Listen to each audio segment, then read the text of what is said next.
we're going to bring on another guest, Mark Blackburn.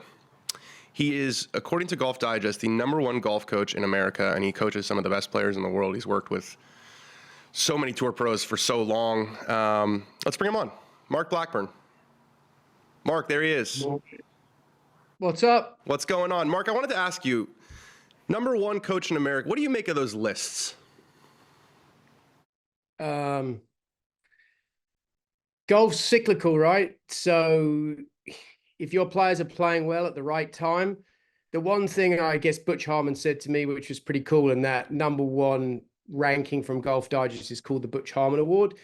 He said this award is great because it's voted on by your peers. So I guess your body of work is voted on by the people that are voters. So I think it's kind of cool. At least people acknowledge what you do, but it's a list, right? So if guys that you coach are playing well, there's a recency bias to it. I think anyone could probably get to the top of the list. So it's one of those things. If you look at the top 10 on that list, they're all the mainstay coaches on the PGA Tour, and they're all very, very successful, and they're all great coaches. So look, it's opinion, right? You were talking about politics earlier. Some people are really good politically and they navigate situations, and other people aren't. So it's always an honor. It's from your peers. It's great, but it's just a list. There's plenty of amazing coaches that aren't even on that list. Do you still get pleasure out of helping? Do you still see like 10 handicaps, or do you not have time? And do you still, or are you one of these coaches who what motivates you is coaching the best players in the world? No, I'm here at Greystone, our academy. I was working with a club golfer on Friday. It's one of those things where I'll teach anybody who wants to learn. I still enjoy the problem solving, the critical thinking part of it. That's what I enjoy. I tend to spend more time with better players, but if there's members here at Greystone that want lessons, or anyone in public, if I've got some available hours, still do it. Teach lots of corporate golfers that are probably not that good, in the range of probably 8 to 20. So yeah, I mean, anybody that wants to learn, the fun part is helping people. One of the guys you've been working with recently is Justin Rose. He's got kind of a unique swing in that, like a little bit of a cupped wrist.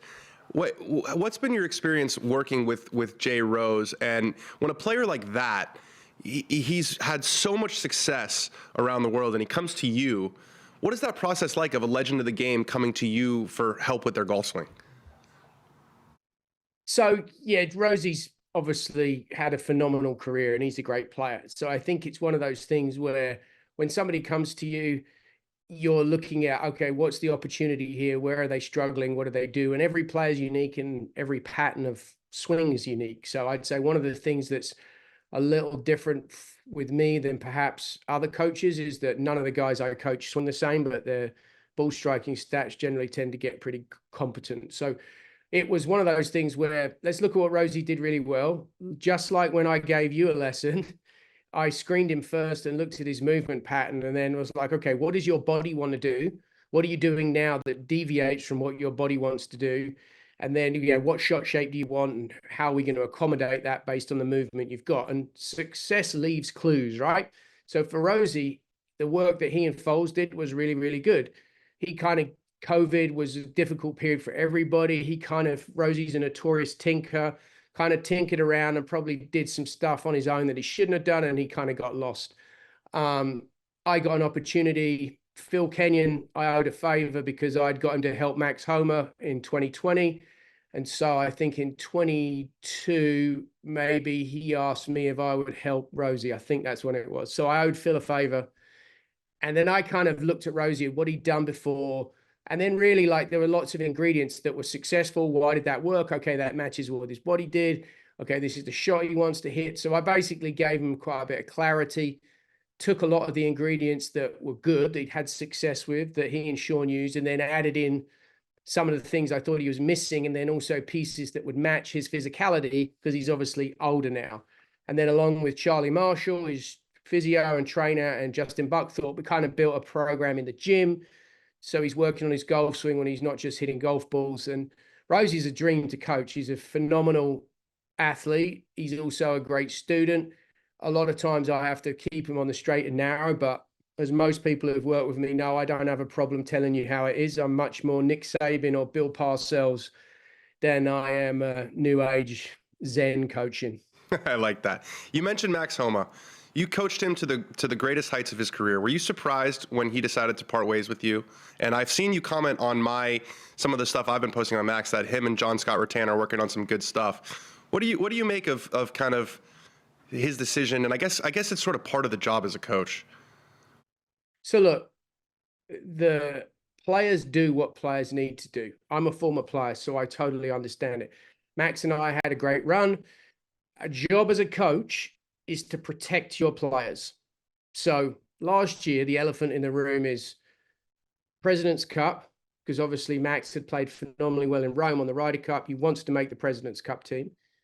He's also wanting to make the top 50 on the FedEx. So there's always, I call it President Cup-itis and Ryder Cup-itis. They go along with things. And so there's certain times when you need to change something, but you're trying to be as uninvasive as possible because you're trying to protect the player. So sometimes that means that you do the right thing so that the player can play better.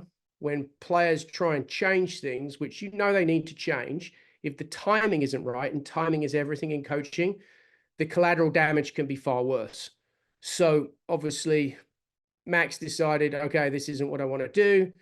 I'm going to change. And him and John Scott are doing some great stuff, very similar to what he was doing at his best, which is kind of the direction.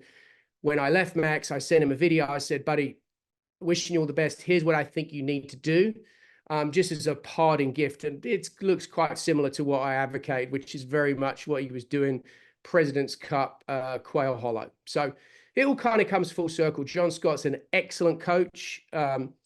Jason Glass is helping Max in the gym, so his body is a lot better. I think he's able to move like he did back then now. So he's doing some great stuff. And look, golf is a very small world. You treat people, you do a good job. We had a lot of success. We won a lot of golf tournaments, got to top 10 in the world. It was a lot of fun. Love Max. He's great. They're doing a good job. It is what it is. It's just part of the business. Like, you cannot take it personally. I worked with Russell Henley, starting on the Florida swing. Russell and I split up last week before Memorial, because Russell said, I love what we're doing, but I need to get back to doing what I was doing. I know it's right. I know you want to measure me, but I don't want to do anything that's drastically different right now. I want to make the Ryder Cup. And I totally get that. So again, I help that person on their journey. My job as a coach is to help you and help you get better. And I think it's one of those things, you leave every relationship like you could go back to it. You pull for the players. I've, fiscally speaking, done really well for those players, and those players have done really well because of my information. So I think it's great. You pull from, it's a small community.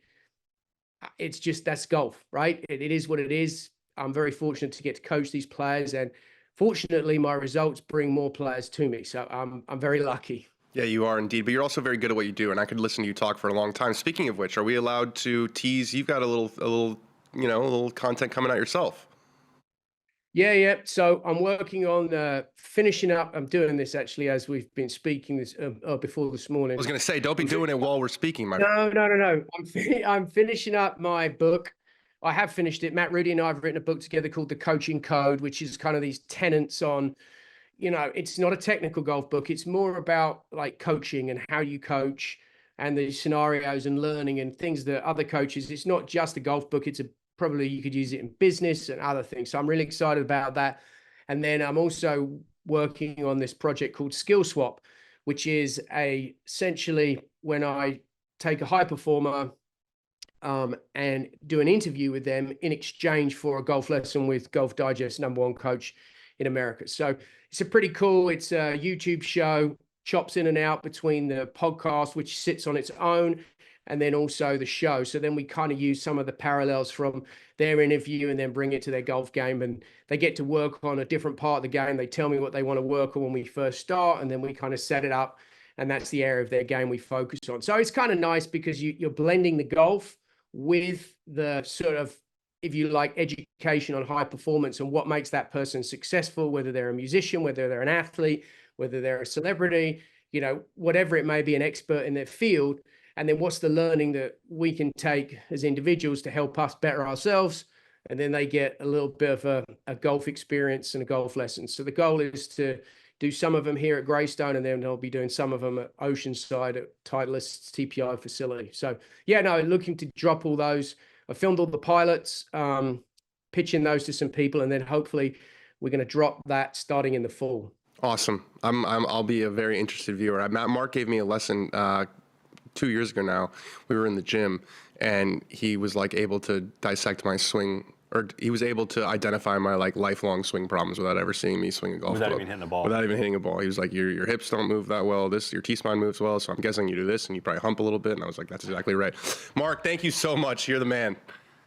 You got it. Thanks, guys, for having me on. Appreciate it. We'll talk to you soon.